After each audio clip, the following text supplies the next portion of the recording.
it doesn't come out, the trends report doesn't come out until September. So you 12 are the second viewers of, did anyone here attend Cultivate? Cool. So what we typically do with the trends is we work on it all year. So we put it to bed in September, we start working on the following year, and so we can still take feedback. So what I really am asking of you is you got to do a little work today. If there's anything you see that is maybe something that you agree with, let me know. Or maybe something you see that, you know what, I don't think that's really a trend. Or even if there's another trend that you're seeing, we still have time to add to the report. I gave a talk, my trends talk at Cultivate last year, and a man from Rogers Garden approached me afterwards and told me something, birding was a big trend last year. And so he came up to me and told me something about what Rogers Gardens is doing for their local Audubon chapter and how they're partnering with their Audubon chapter and how they're working together and how it's really driven a lot of sales. It's expanded its customer base. So that made it into the report. So that too, like if there's anything that you're seeing that you're actually doing on the ground that adds validity to this, we like to use real world gardening examples because there's a lot of trends out there in the world, tons of trends going on. But the most important thing to us is when we create this report is how do the trends happening in the world relate to gardening? How does it relate to our customer, our industry, and that's how we weed out a lot of the junk. Because there could be trends happening out there in the world that have to do with pets, although I did see a fun pet vendor on the floor out there, really fun vendors out there. You know, that's a bad example. I was going to say EPA, but that also relates to our industry. Chairs, a chair trend, and that's not necessarily correlative to the garden industry. So that's how we weed out a lot. And then with your help, we weed out a lot as well. So I think I should just get started. All right, let's do it. I'm Katie Dubow, president of Garden Media Group, second generation business. And although I've heard it referred to now as G2, I might just be new to this. You guys all know that lingo. Someone the other day, he was like, I'm G4. And I was like, what does that mean, that you're G4? So G2, and we do public relations for the garden industry. My mom started the business 35 years ago, and we focus only on horticulture. That's all we do is we help, our mission statement is to make your brand popular. So whomever your customer is, that's how we get to you. We also have been publishing our trends report for 22 years. So we started in 2001 with the Philadelphia Flower Show. They came to us and they wanted some help. We're based in Philadelphia. And that's where the trends report was born. And so we have been predicting trends for 22 years. We typically have about 8 to 10 trends per report, so you do the math. It's a lot of trends that we've reported. Some we've gotten like spot on. Some we've missed. Fairy gardening, I will admit, we missed that trend. I'm not too sad about it, but we missed that one. So we certainly, missed some. I also want to tell you that this is just for fun. Sometimes people have said trends are just, you can't follow the trends. You've got to make your own trends. Well, you do, and that's partly what you're doing here. You are seeing how these align with your businesses and how you can take them back to make some trends, attract more customers, have more sales, whatever you're here to do. So let's get started. And every year we have an overarching theme. And we create our theme after the fact. So what we do is we get all of our trends, figure out what the trends are going to be, and then we see what the thread that ties those trends together is.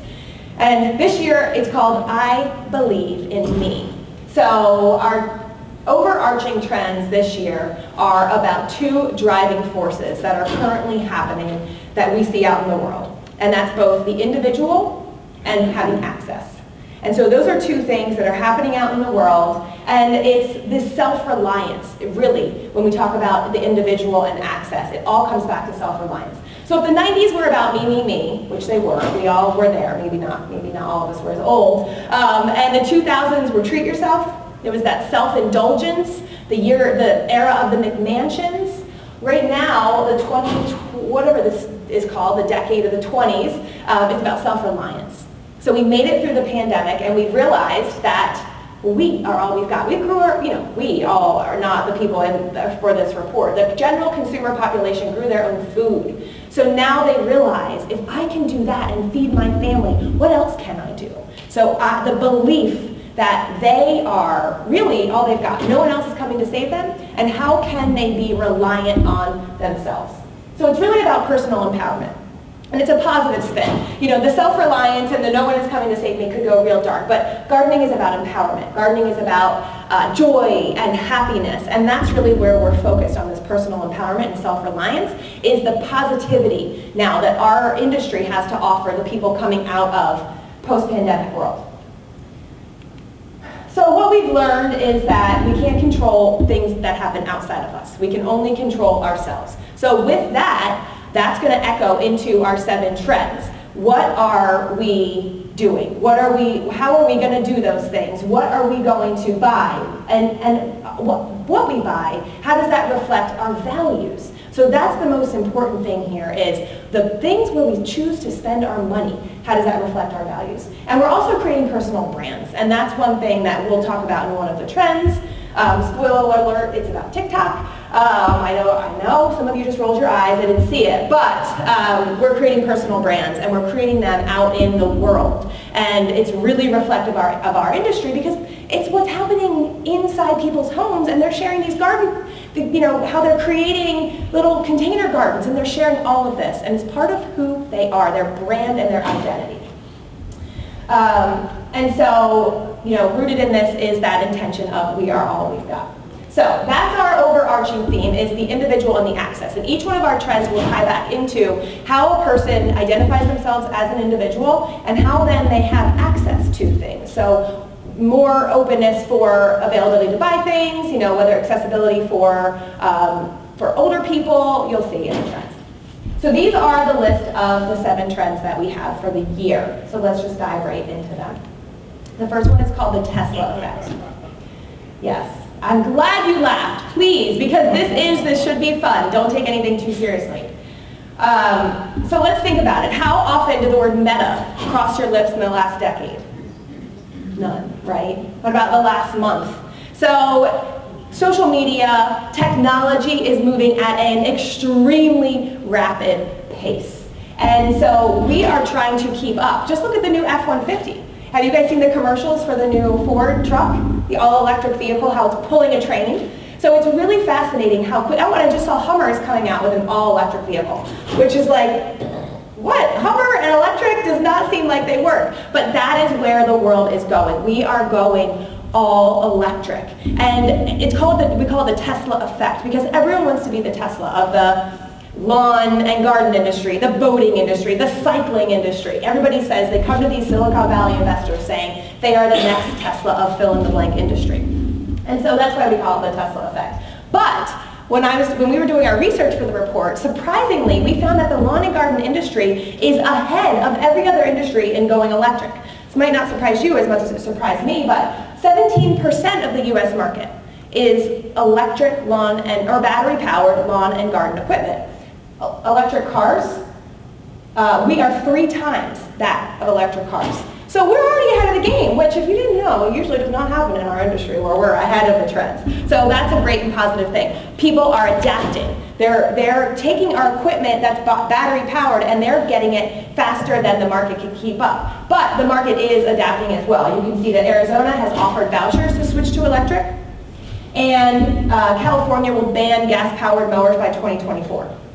Same thing's happening in Pennsylvania and New York, probably in your states as well. There's legislation coming to ban gas-powered equipment.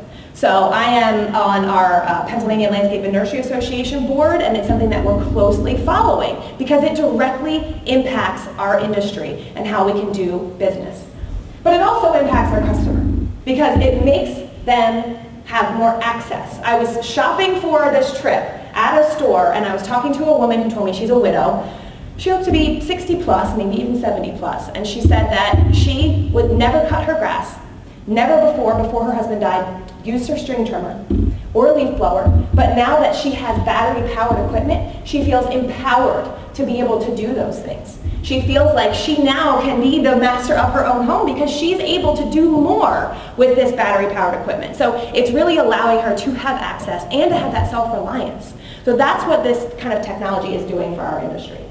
Oh, and plus, this group of millennials that everybody in our industry wants to get. Everybody comes to our company and says, how do we get millennials? Or even now it's Gen Z. Or same thing, Generation Alpha. It's the next generation after Gen Z. How do we get them? Well, it's technology.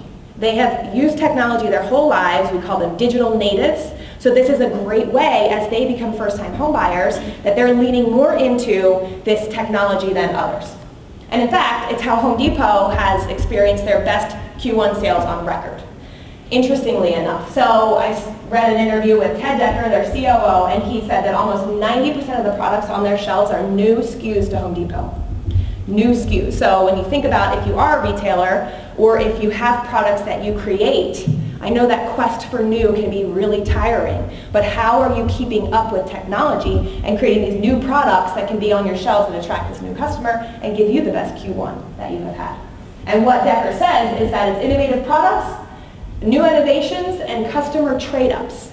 So they're trading in their old gas-powered lawnmower and buying a new electric lawnmower. That is one of the big reasons he cited for having the best Q1 on record.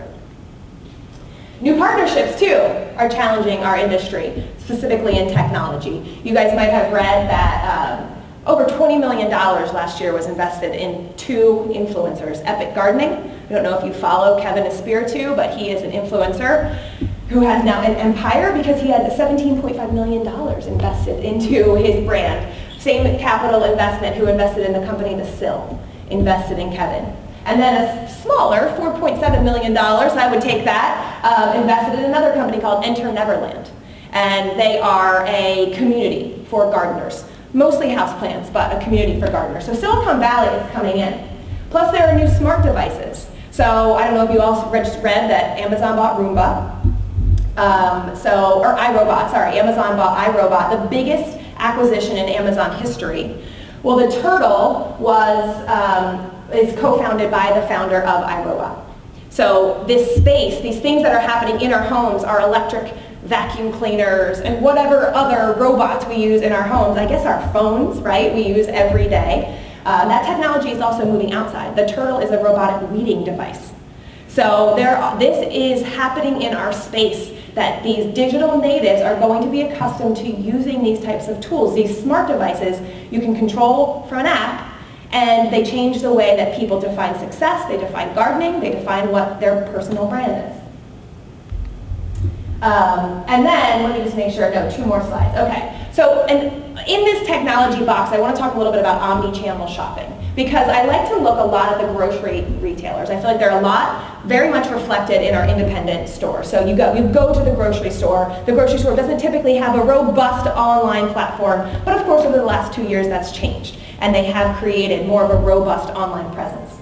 And so what you see, a couple stats from what's happening at grocery retailers. One, online delivery, of course we know, increased by 50% during the pandemic, but the most important thing now happening in 2023 is that people are making fewer trips to multiple stores. So perhaps in our industry, someone used to go to an independent retailer, they used to go to the big box store, they used to go to a farm stand, they used to maybe get plants at the grocery store, and maybe online, maybe not as much as that 5th one.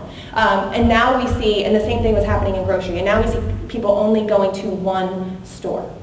So if you want them to come to your store, how are you making sure you're capturing them in that omni-channel experience? And what that means is not just in-store, but of course an e-com experience, a social media experience, and then also maybe an app. Apps like, okay, we also missed QR codes. I forgot to mention that at the beginning. Who knew those were coming back? I certainly did not. QR codes have made a huge resurgence, but we believe that apps are going to make a huge resurgence too. And you all use way more apps than you think you do. So you use apps every single day on your phone, and of course every social media platform is an app. You don't have to have your own app. You don't have to create your own app. Instagram has amazing shopping in-app tools that you can utilize for your brand. So if you can't develop your own app, which I know a lot of us can't, but these apps are also doing everything. So this new app from Seed to Spoon by Park Seed, you can I just did this for my cool season crops. Put in when you planted, it predicts when you harvest. It gives you a little pop-up notification about your weather, that it hasn't rained. You know, I know you're all thinking like, wow, these gardeners must be really dumb. But this is how they have everything else in their life. Everything else is notifications, calendar reminders. We are so inundated and so busy all the time that apps like this help our customers be more successful. And then of course in the app, you can also make purchases, right? So you want to close that loop when the customer has finished harvesting or when it's time for them to plant in their zone, they get a little pop-up that it's time for them to purchase some more seeds. And then the last part of omnichannel shopping that you're really going to see some eyes rolling is text messaging, SMS. It's coming, if it's not already here, your doctors are texting you, right? You're getting text messages from your doctors. It's an opt-in currently process, but like emails, eventually we're all just going to be getting texts. So it's pay by word, but some garden retailers are seeing a ton of success, and you don't blast it out to all of your customers, just as you shouldn't with your email newsletters. Your email newsletters should be curated. You should figure out what your customers' interests are and only send things that they're interested in, and every so often maybe test the waters with something else. Text messages are the same way. Pick your top customers, your top 10% of your customers, and they're getting your text. And test it. The omnichannel shopper spends 2 to 4 times more in store. 2 to 4 times more than the non-omnichannel shopper. So if you are utilizing all of these things, you are making 2 to 4 times more money. In your store, your garden brand, whatever you do, you're making more. As a landscaper, reminders, it's time to fertilize your lawn. Whatever it is, you're making more money by doing this. One thing that I skipped is that this is big with wine shopping. So repeat purchases. Of course, if you have a product that someone's only going to buy once, maybe text messaging is not for you. But Wine.com saw mobile device revenue as 1/3 of their revenue, and it grew 30% last year. So this is really where the future is headed, is this text messaging, shopping, personalized and customized. All right, that's trend number 1. Let's move to the backdoor revolution, trend number 2. So what's happening on a macro level? No surprise, we're in the middle of a housing shortage. We're starting to see the bubble a little bit burst and housing prices are dropping a little bit, but they are still, we still have fewer houses for sale. We're at a monthly average of 1.1 million, which is down from 1.6 million. So we don't have enough homes to buy. Plus, the price of those homes are way out-marketed from other homes that cultivate. I heard Dr. Charlie Hall say that we might be headed for another housing bubble burst because of the fact that people might have gotten in over their heads. Plus, not to mention that you can't buy a house anymore. That means that rentals are really, really low. There's a shortage of rentals in the market as well. So what are we to do? Well, we're missing that middle. This is a real estate term that during our research, we found the missing middle of the housing market. Maybe there's plenty of McMansions and there's plenty of maybe lower income housing, but we're missing that really important middle, which is where first-time home buyers buy. They buy that middle, and they're not able to buy, and they predict that, let me get this right, this first 73 million millennials, they don't think that number is going to return to normal until 2023. So, it's accessory dwelling units, real sexy word. The ADU, has anyone heard of an ADU? This is not happening in any of your cities yet, but it will. Forbes coined this year the year of the ADU, but like I said earlier, sometimes our industry is just a little bit behind. So the accessory dwelling unit is a lot like what you see here. Really beautiful picture, but self-contained units that either sit alone on a property or they can be attached. And they're enabling people to live in high-value communities. Like Portland, Oregon was the leader of these ADUs. Close to the best schools, close to the best employment, close to transportation, having better roads, just better access. Live in a better neighborhood, but you don't pay as much. Plus, it allows the person who's in that tiny house, which probably cost them $1.2 million to buy last year, it allows them to help offset their mortgage costs. So ADUs both help the person who's living there and the person who owns the home and the person who's renting has access to that space. Plus, it also helps people who are seniors, people who are adult children who might not left the home yet, young couples who don't need multi-bedrooms yet. So it really enables more people to have access to homes. So a couple cities, and this is called here a cottage cluster. Is that not the definition of beauty in our industry? And what makes that photo so gorgeous? Is it the homes? It's not. It's the plants. It's the landscaping. So this is a new way of living where people are building this cottage cluster where the homes are on small lots, but then they share a central lawn. So I actually live in what we call a compound. Our landscaping does not look like that, but I have a similar one shared driveway for 4 homes. So we also have lots of land. So what else can be done with that land to make it more accessible, more usable for the rest of my neighbors to be shared, but really importantly, to still have privacy? So that's really where it's most important for our industry to step in this trend, is to help people who are putting maybe ADUs up on their property, or who are moving into an ADU, or are living just in smaller spaces. How can we help them understand that they can still have a beautiful landscape, number one, but they will want privacy? As much as I still love my neighbors, I want to have some privacy if I want to sit out on my deck. I want to be able to either invite them over or to have some of that privacy. So there's a ton of new plants. I saw some knockout roses on the show floor here, petite plants that are being bred for containers. Tons of new variety out there that our customers just don't really know about yet. So I know container gardening is not new, but how are we positioning it for this customer? You know, what's old always comes around again, but how are we positioning this for our customer to figure out, like, oh wait, I have privacy issues, not small space gardening, but maybe more for privacy or for impact in a small space. So just about a little bit of shift to reflect what's happening out in the world to fit products into our customers' homes. Of course, you guys all understand our report is a lot for consumers as well, so we help them understand that fences work, vertical design, so we give them ideas, nothing new for you, green walls, but we give people ideas on how they can have privacy, and even if it's just a blog post, this is what people are going to be searching for. So some ways to take these trends is even just write a social media post about some ways that your products fit into the trends. Okay, trend number 3, we talked about access. Let's talk about accessible gardening. And this might come as a shock to some of you, and well, my husband said, I do not want to be a super ager, but there is a trend here called super agers. These are people who are living to 100 plus, but they have the body and the mind of someone 30 years younger. So this is really our anti-millennial trend. As I said before, everybody always asks us about attracting millennials, but we can't forget one of our major core audiences is the boomer.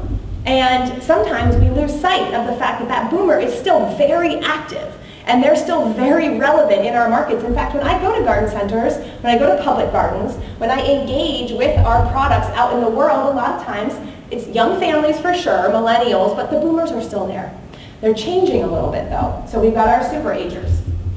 And the ADU revolution is perfectly suited for this super ager because they are at a stage of their lives where maybe they don't need a big home anymore. Maybe they're, want to move to a city. They just want to change their life, but they still want to have access to things. So that's where the ADU revolution really comes in. And of course there are some technological implications here that enable this generation, this super ager, to relive their youth. We could go really deep into the augmented reality, what we talked about meta earlier, but I don't yet think that's appropriate for our industry. But just know that it is out there, that people are wearing virtual headsets, they're doing vacations using virtual headsets. It's hard to wrap our brains around now, I know, sitting in this room. But this virtual type of world, that meta world, is coming. And it's enabling this person to relive their youth and really, importantly, tap into that nostalgia. So that nostalgia for their youth, that is not just boomers who are using products that have nostalgia, every generation. I mean, records, you walk into a store and a lot of these hipster stores have a collection of records and a turntable. So there are things that even if you're not nostalgic for records, if you're not of the generation that you played records, you're tapping into that nostalgia. So it's called down aging. That's what the term is called. And I'm telling you what, I was a big Full House watcher in my youth. My kids started watching Fuller House, and now they're watching Full House. This generation is watching remakes. A Star is Born is a remake. Pet Sematary just come out. I mean, it's like nothing is new anymore. You've got to remake everything. But how does that apply to us? How does that apply to our brands? So how can we tap into the nostalgia? Maybe you are celebrating a big anniversary in your company. Can you pull back your old logo and do a throwback logo? You know, Pepsi did it, Coke has done it, every company has done it. Maybe that's something fun to tap into that nostalgia. We talked about technology. Maybe you can revive an old best-selling product, something that was a star, and you can bring that product back, and you can say maybe there's some little technology changes you can make. Even as simple as adding a QR code and making an interactive video about it. Putting a fun vintage filter on it or something. But there's a lot of things that you can do to tap into the nostalgia that don't have to be, you know, a complete virtual reality thing or remaking a movie. So you really want to pull at the heartstrings of this down ager or these super agers. Pull at their heartstrings because it's really something I think that will help with our industry to attract this customer who once was our best customer and to bring them back into the fold. So how can we do that? Well, we are losing them right now to Jimmy Buffett's Margaritaville, his retirement community. Has anyone heard of that? It's actually a real thing. Jimmy Buffett has a retirement community where you can go and you can live. I was never a big Jimmy Buffett fan, but they also, these super agers are using robo-companions. They're attending senior summer camps. So instead of losing them to those kinds of activities, what are we doing to make sure that they feel included in our industry?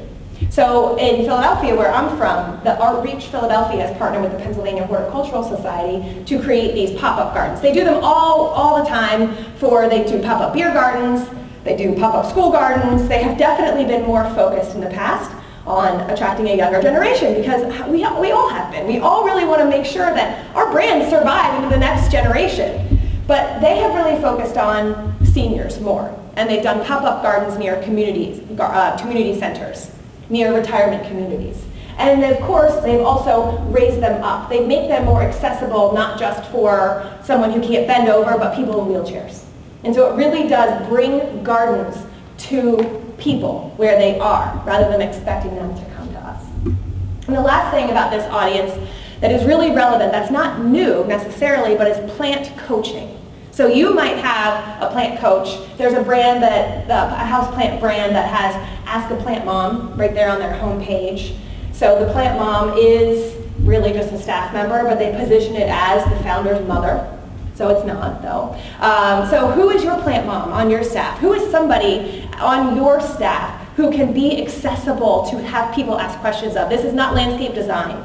The boomer generation doesn't necessarily need landscape design. Maybe they just need a few plants to have a coach say, well, you want to give a gift to a homeowner, a new homeowner? Here are the suggested plans that we have for that person. So just a coach, someone to give them the confidence that they're making the right choices. All right, trend, I lost track, I think number 4. Here we go, we're talking about TikTok. Everybody ready?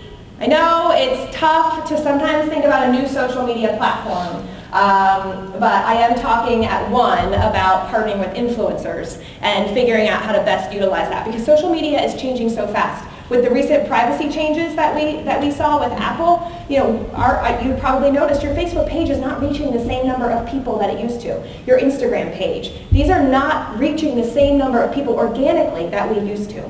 So what are we going to do? Well, are we going to be on TikTok maybe? A recent headline in the New York Times said, New York restaurants can't ignore TikTok anymore. And I would argue neither can we. Let's just drop a few stats about TikTok. Users spend an average of 52 minutes a day on the platform. I don't know if I spend 52 minutes a day doing anything. 90% visit the app more than once a day. 90% of users visit the app more than once a day. And there are over 1 billion monthly active users. There's a lot of people using the app daily. Compared to other platforms, if you're not that familiar with TikTok, it allows for more democratization.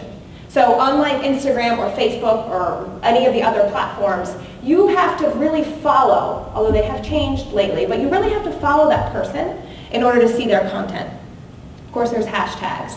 But on TikTok, you have the opportunity to go viral almost overnight based on their For You page. So when you log into the platform, the first thing you see is videos suggested for you based on things that you've engaged with before.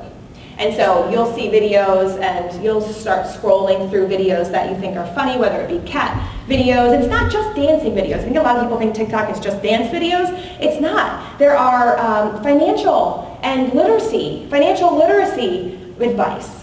The Washington Post has a hilarious page where they do daily or sometimes twice a day posts about what's happening in the news. So it is a place where people are actually finding out about certain things that are relevant to their life, like books. Has anyone been in a bookstore lately and seen Book Talk Made Me Buy It? Anyone? Well, I was in Barnes & Noble this weekend, and there's a big table right there, Book Talk recommendations. So it's happening to booksellers. Last year, independent booksellers saw sales of books grow by 25%. Real paper books. And they didn't quite correlate it to Book Talk, but I believe that it's because of this virality of Book Talk. The hashtag has been used 13 billion times. And basically what it's doing to the industry is people are recommending books that might not be what the PR machine wanted people to buy. Not the author who's on the Today Show, but it's authors that didn't really get play. Or they're old books that were written 20 years ago that nobody's promoting anymore, that are back in the fold. So it's been doing wonders for the book industry. So imagine what it could do for the garden industry. So here are a few TikTokers, plant talkers that are doing amazing things on TikTok. The first is Summer Rain. She's on Instagram as Homestead Brooklyn with millions of followers. On TikTok, well, she also has a property up in the Finger Lakes. And so her Flock Finger Lakes TikTok just kind of documents what she does on this property, how she's kind of turning the property back into more of a native habitat. She only has 14,000 followers, but she planted 70,000 bulbs. She was creating a bulb lawn this year, and that one post got almost 3 million views. Native Plant Talk, that's a guy, his whole hashtag, his whole handle is Native Plant Talk. He was talking about which plants you should plant in your garden. Got 1.8 million views. We worked with an influencer called Masilla out of Washington State, Learn to Grow. She has 71,000 followers, and her post got 167,000 views. So your follower count does not correlate with the number of views that you get on TikTok, which is the really interesting thing. Plus, you have the opportunity to be seen days, weeks, or months later, depending on what's trending of the moment. So what's happening on Plant Talk? Well, this is a little bit of micro, trend within a trend. So these are the current plant trends happening on TikTok. The first one, are you ready for it? The second one's weirder. Gnomecore. So people, that's a hashtag, and people are really into decorating and living their lives as if they were a gnome. This is not like an actual gnome in a garden, but if I were a gnome, how would I decorate my bedroom? What kind of phone case would I have? And just go look at the hashtag. It's fascinating the way that people dress, the way that they conduct themselves, the way that they decorate, the little types of products, things that they use. It's really fascinating. So Gnomecore. Second one is Witch Talk, which is also really, really weird, but 19.8 billion views on the hashtag Witch Talk. So at Cultivate, someone suggested to me that maybe it's not appropriate to give space to witches. But I also want you guys to understand that this is, it's not like worshiping Satan. They're creating recipes out of herbs, and they're putting gardens in, and yeah, maybe they have a cat or two, but it's not like they're sharing, spells and things on TikTok. It's a really interesting space for people to share their identity, and this is an identity that is on TikTok getting a lot of views. That is really secondary to what we do, because these people are very, very interested in crafting plants and gardens that fit their brand. And then the last one is moon gardens. It's been around forever, right? Moon gardens is nothing new, but on TikTok, it's booming. And when we go to Google Trends, which is I use regularly to help us with trends, to see like what is the peaks and valleys. If someone's already talked, if it has seemed, the term has already seemed a peak. When we looked at moon gardens, Google doesn't expect it to peak until 2023. So we might think as an industry that something is dated or something is old or we've talked about it before, but we have to remember that our customer maybe has never even heard of Okay, it. I think we're ready. Good morning, everybody. My name is Bridget. I'm going to be moderating this session. And to remind everybody, Term moon garden through the map. or knows what it is. So you don't have an old blog post or photo you could dig out from somewhere. To You can see, I think this is the last. questions throughout the presentation, but please, What time is it? Are they starting up something? can't 5. Okay, and then the last part of this TikTok trend is about community. I know, you guys can't, I can't even hear myself talk. We made it 35 minutes though. Often. That's pretty good. Flawless chords, right? There'll be patients. The audience Welcome is to- running. I'm sure, I know. I just started. Okay, so I was a part of a virtual event last year, it was the last 2 years, called the Great Grow Along. It is a really fun event that we did entirely online. We had 40 speakers from around the world, and this year we did research. So the really cool thing about it was we had 30,000 attendees, and we were able to survey them. So there was a stat earlier that I didn't mention, but this year we surveyed them, and according to Great Grow Along, 85% of people purchase products after seeing them reviewed on social media. That's a huge number. And then 79% take gardening recommendations from online sources. So don't worry, friends and family is still the #1 way that people get their recommendations, so that is not going anywhere. But they're also looking at these people like Kevin from Epic Gardening, who we talked about earlier. So they're looking at these online sources, these people on TikTok, for advice. So #1, if you're not there, you're not able to give that advice. And #2, if you're not there, you're not able to see, if you don't want to be there, who is there giving the advice and what kind of advice are they giving? This is how you follow the trends by being on TikTok. Here are a couple examples about some virality of it, but Little Moon's Mochi desserts, which are amazing. One influencer posted a video about how great they are, got 19.5 million views. One video. And their sales rose 700% that week.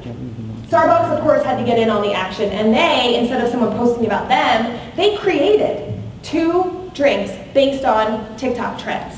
So if you're not there on TikTok, though, you don't know what those trends are. So they were able to make a movement and have people come into their store because of trends that were happening on TikTok. And they got 11.5 million impressions just from those 2 drinks. So this is the way that consumers are now purchasing and buying and taking action. They're taking action through influencers that they follow, trends that they see online, and they're making direct purchases through these apps because people have their store set up either through TikTok, through Instagram, through Facebook, and so they can never leave the app and still make a purchase. So I said it already, but the best way to know what's trending on TikTok is to be on TikTok. All right, this trend, really fun. It's all Greek to me. So we follow Pinterest, and Pinterest trends for 2023, one of the big trends with millennials is Greek design. What? That's so crazy! So nostalgia returns to its roots. This group is investing in everything that they can, from Corinthian decor to statuary. I didn't see any out on the floor here yet, but I didn't go the whole floor. When I was at Cultivate, I was walking around and I saw, Greek heads, these bodices, statues in people's booths. So Gen Z, one of the youngest generation, is embracing this trend like nobody else. And I'll tell you in a minute why we picked it to put it in. So like I said, sometimes it's just for consumers, sometimes it's a blog post. If you want to write a blog post about ways to incorporate Greek design, of course, the most important thing I would say are plants. So the key plants to choose are hardy succulents. We also really love the idea of using plants to shade. And then one thing, one of my colleagues was just in Europe, and she says that olive trees are the it plant right now. And last week I was at the Perennial Plant Association tour, and we toured a number of gardens, big botanical gardens, and lo and behold, lots of olive trees everywhere. So if you want to think about one big hit plant for the year, I would go olive tree. So So the big reason we chose to put Greek gardens as the trend is that I wanted gravel gardens in the trend report. The gravel gardens aren't necessarily new, even though they were in the New York Times this year. This is the garden of the Vice President of Horticulture at the PHS, the Pennsylvania Horticulture Society, Andrew Bunting. And there was a whole profile, multi-page spread on gravel gardens in the New York Times. So gravel gardens, you may or may not know, are not easy to establish, but once established, are the most eco-friendly garden that there is. And so it enables you pick, again, same with Greek gardens, you have to pick the right plants for that space, and your garden can live on its own, almost weed-free, almost water-free, and certainly input-free. No need for fertilizers or additives. And it's also just incredibly stunning. What a beautiful, beautiful little vignette of a garden. And I saw a few in these botanical gardens as well. Chanticleer is a big one in my area. Has anyone been to Chanticleer? It's worth a trip if you head to southeastern Pennsylvania. I was at Bikini Gardens last week and in Winfield, and there was a big expo there, and they have they just completed a massive gravel garden. Where was that? Cantini Gardens.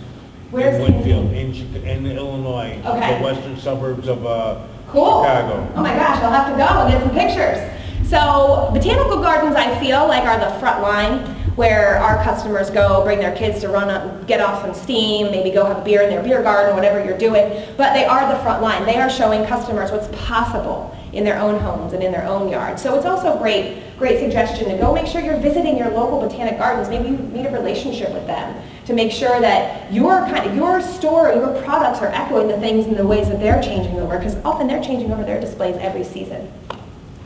And then, of course, native plants. So we talked about pollinators back in like 2006. So pollinators are no longer a trend. Native plants are not necessarily a trend. We can't put them in the trends report, but we still try to find ways to make sure that we're talking about native plants because they're incredibly important. The guy Native Plant Talk regularly gets millions of views. So there is some hope that general mainstream consumers are starting to realize this. And when a couple years ago, Honey Nut Cheerios took the bee off of their box. So I think it's pretty mainstream that there is a bee problem, and the monarch was just added to the endangered species list, I'm sure many of you saw. So it's definitely making news, but there's more that we could be doing. There's always more ways that we could be encouraging our customers to garden more eco-friendly and with native plants. Okay, this is our second to last trend, and it's called redrawing the map. And this first slide just kind of talks about what the USDA hardiness zones are, which you all likely know, but for people who don't know, we just explain a little bit about what they are. And then importantly, how since 2012, nearly half the country is at least half a zone warmer. So just a little bit of groundwork to lay that if you haven't noticed, the climate is changing a little bit and how that impacts our own industry. So the big thing here that we want to make sure people understand, especially our industry, is how this impacts trees. Because annuals, doesn't matter. We plant those every year. Perennials, they can get established in 1 to 3 years. So yes, we can change our gardens over in a changing climate pretty rapidly. But the changing climate of the next 50 to 100 years, we need to be planting those trees now. And so we really need to be educating our customers on what those trees are. Because if our zones are changing, the trees that work now are no longer going to work in our area. And guess what? You all know this, but trees are an important part of mitigating climate change. So in 100 years, we can't lose all of our trees. That's not going to be possible. So we need to really be at the forefront. Our industry needs to be at the forefront of communicating to our customers what is good for planting right now. And Davey Tree has just completed some research on figuring out what are the trees to plant in a changing climate. And again, back to public gardens. Public gardens all over the country are already doing this as well. I was at one in Maine a few months ago, and they were planting what they call climate resilient trees. They had a whole campaign for people who came into the botanic garden to figure out what trees they should be planting now, because it's specific to our zip code. I was going to say zone, but sometimes it's specific to our zip code. So it's really important that you know in your specific area, and if you don't have an arborist or you don't know somebody, you need to connect with a local arborist to figure out how you can recommend the best trees for your area to your customers. This slide talks about how great trees are and what they do. You all know all of the benefits of trees, how they sequester carbon, they decrease stormwater runoff, of course they put oxygen in clean air, shade, heating, cooling, all of the wonderful benefits of trees. We just love trees. But one thing to note is this billion tree planting campaign. And it's great on paper, but a lot of the trees that are planted are not the right tree, and maybe not planted in the right way. We love our volunteer efforts of the people who came out to help plant them. It produces jobs for our industry, growing those trees, planting those trees, but they're often not planted in the right way, and even if they are, they're not cared for. So we're losing millions of trees that then demoralize that city who spent a lot of money to plant them, and they're not replanting them. So those billion tree campaigns are sometimes not as great as they're chalked up to be. So whose job is it to make sure that trees do become the answer to fighting climate? It is our job as an industry. So we call it right tree, right place. Nothing new, I didn't make that up. But we also would like to add right way. Plant the right tree in the right place, in the right way. Make sure that you're educating your customer, if they're planting a tree on their own, how to plant it. And that could be just as simple as how many feet away from power lines? How do you dig the hole? People don't necessarily know how to plant a tree properly. And then water requirements. You all know the number one reason why plants die, it's either too much water or too little water. If it's indoors, it's usually too much water. If it's outside, it's usually too little. So how are we educating our customers to make sure that we are planting the right trees for the right place? Now, Davey has a list of trees that they've identified for regions. Again, I would suggest that you connect with your local arborist on the ground for your area, but that's at davey.com/climate if you want to take a look at what is suggested. All right, and so our last trend, and always the most anticipated, in 2020 we didn't do a color because I thought it just wasn't appropriate. I probably would have picked black anyway, but and Pantone picked gray, so we're kind of on the same page there. And sometimes we do pick the same color as Pantone. Last year our color was green, and then every paint company on the planet picked green, and it was really exciting because it was a symbol of rebirth, and that the whole world really thought green is the color of the year, which meant that we were positive, but also meant people were tapping into nature, which we saw probably in our businesses last year as well. Well, this year, the color of the year that, through our research, we don't just make it up, is terracotta. So I've been presenting trends for about 5 years. Before that, I'd watched my mom present them for about 10. And at Cultivate, people literally were like, ooh, in the audience, and I've never heard that kind of reaction to a color before. Of course, terracotta is very relevant to our industry, but it also is real earthy. And so it really helps, we feel like, ties back into that self-resilience, self-reliance type of attitude, where it's that grounding type of color that helps us put our best foot forward for the future. Interestingly enough, also, terracotta really didn't have a name, and so it's deeply rooted in history. So you see a lot of different cultures, but between the color of transformation in Confucianism, the color of perfection in Buddhism. So there's a lot of different connotations to this orangey, earthy terracotta that we see out there. And then, of course, in the United States, it's the color of the 60s and 70s, if you remember, the acid orange and that era. And so there's a lot of history rooted in this terracotta. In fact, the first Earth Day was in 1970. So I think there is a bit of we talked about nostalgia earlier, but there's a bit of correlation between this idea, this color, this mood that people were in, and the real quest to save the planet. And so we really like all of that. So then we go through the ways that you can add terracotta to your assortments. And it's not just in containers. Of course, we want you to think outside of the container here and think about ways that you can add terracotta to your collections through both accessories, like pillows and rugs, and also paint colors, but also in plants. It's really fun to think about the different hues of plants and how, whether it be, which one is the sweet viburnum, after you deadhead it, the new growth is that beautiful burgundy terracotta color. Of course, there are tons of plants that put off that terracotta color, like the sombrero, coneflower, Tacoma red hot, which is one of my favorite plants. And so there's a lot of plants out there that you can position in this color. So really I urge you, when you're talking about the color of the year, to think outside of the container. But also, of course, there are containers. At Cultivate, I did a garden center tour. And one thing really cool that I saw is that one of the garden centers had just a standard terracotta pot. But every month they would bring in a new local artist to paint the pots. So the artist would come and then they would sell those pots, the artisan pots, this standard terracotta pot, but you could also bring your own pots into the store to have them painted. You know how many of those boring terracotta pots I have sitting at home? So if I knew I could get someone to paint them, I'd go into that store and then probably buy something while I'm there. So it's just a great way for people to upcycle those terracotta pots that they likely have sitting around in their home, or for you to be able, I know supply is tough these days, but those generic terracotta pots are not that hard to get, so that's an option. But there's also modern takes on the terracotta pot. The top left there is by a company called LBE Design, and so there's also ways to spin that traditional terracotta pot into more modern ways. And especially some of our houseplant fanatics are looking for ways to display their $250 plants that they buy with more high-style containers. So you can certainly think outside of the container and then rethink the container as well. And that's it. So those are the 7 trends for the year for 2023. I appreciate your feedback talking about that. If anyone has any other thoughts or opinions, I would love to hear them. So thank you.